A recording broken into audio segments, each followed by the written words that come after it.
अरे राह चलीला टोकेला सोनार सैया जी। युवक का भाव आ जब एक जनी के पति उनके सोनार के यहाँ से नथिया लेके आयल बाटा, नथिया लाई बाटा तो उधार लेके चले आयल बाटा। तो जब वो गली से बड़लगंज वाली गली से जाता थी तो सोनार हाथ दे के रोकल था और कहता कि पैसा कब मिली।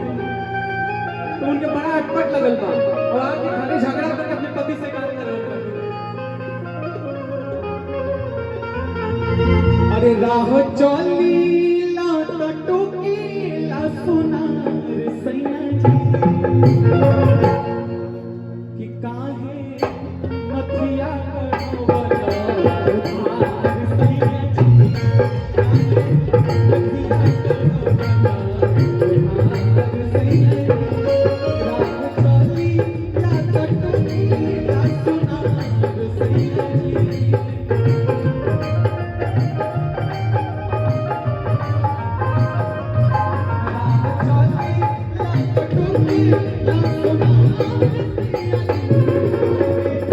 नथिया करवला उधार सैया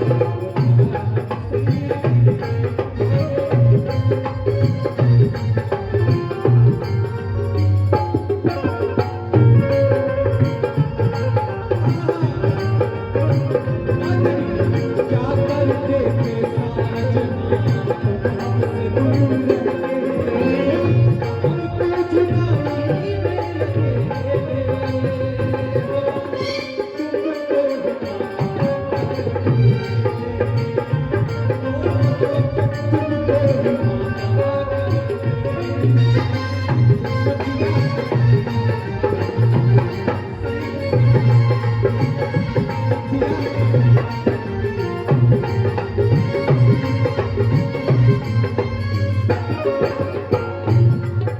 राह चलीला टोकेला सोनार सैया जी।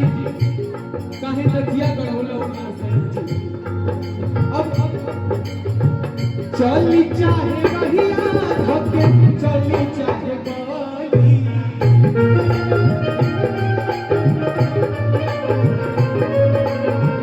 चली चाहे रहिया चली चाहे गली।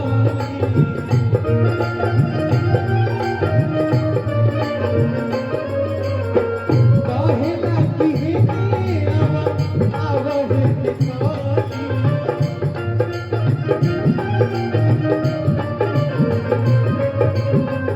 चली चाहे रहिया भागी चली चाहे गली। कहेला कि हेने आवा हेने गली।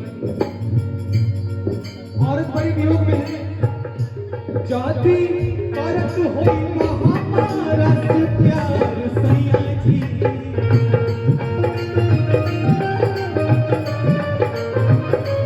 जाति करत होई हमारा से प्यार सैया जी।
तब नहीं ससुर में बाउर लगी हम